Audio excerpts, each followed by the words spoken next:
The people had been stolen from their lands and from their tribes. Shackled, bought, sold, with no control of their own lives. Mother, father, sister, brother, separated from each other, scattered over farms and fields, never more to discover who they were or what they came from or to where they were bound, except the life of subjugation and a hole in the ground. It all began with Field Hollers shouted over the land, call and response from every woman and man, with songs to promote connection and coordination with African rhythms from their lost civilizations. Then came the blues with 12 or 16 bars, played by solitary folks on their beautiful guitars. From the Mississippi Delta they spread out around the South, singing of heartache and pain and what existence is about. They played in plantation camps, juke joints, and rattling shacks, traveling the circuit, getting out and circling back, expressing their emotions and passions and fears, singing about lost love, whiskey and tears. But there was also affirmation, a healing and desire for a plane of existence that was freer and higher.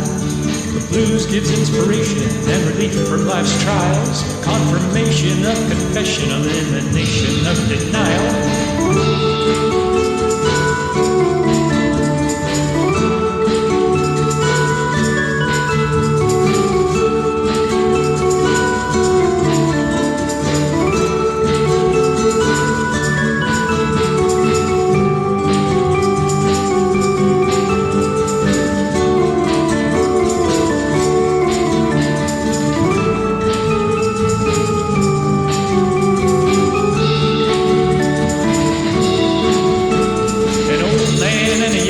Sat on mossy headstones, playing their guitars to the moldering bones. In the middle of the night, in the old graveyard, the spirits of the dead who had lived and died hard.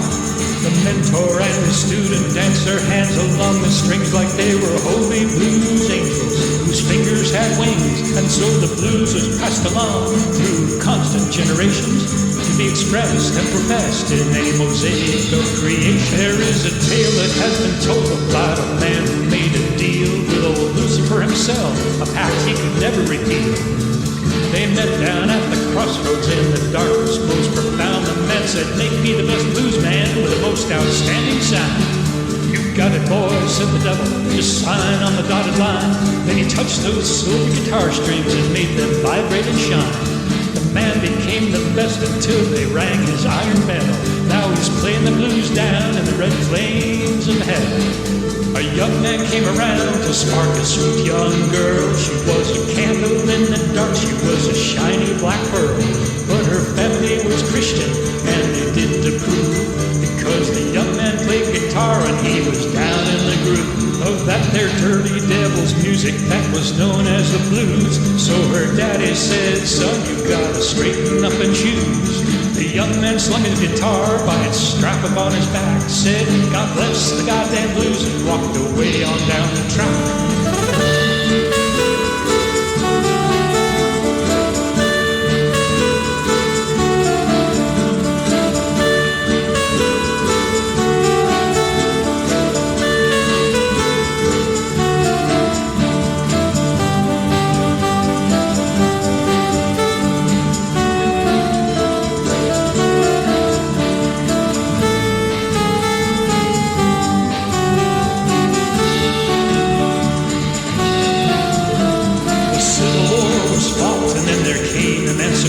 But Jim Crow controlled the South until there came a great migration. Folks escaping lynching and lack of opportunity. For the cities of the North, jobs and black community. It was about this time that sound began to get all amplified. Radio's raging music was electrified. The bluesmen and blueswomen all heard about the news, so they plugged in their guitars and called it rhythm and blues. Soon everyone was singing and playing the blues, even though not every one of them had paid pay their proper dues that are required to express that universal pain that the heart of the blues delivers like a long black train. Country music, jump, folk, boogie, woogie, jazz and swing. The blues flew the sky on multicolored wings. Meanwhile, a new kind of music was bearing its soul. They gave the blues a strong backbeat and they called it rock and roll. Man is born to trouble as the sparks fly up, and that's especially true for women with their extra bitter cup. Everybody gets the low-down blues from time to time. It's the darkness to the light that shines on reason and rhyme. Two sides of the road, it's tough to walk the middle way to keep your candle lit in darkness in the middle of the day. When the die has been cast and there's nothing left to lose, head for higher ground and God bless the goddamn blues.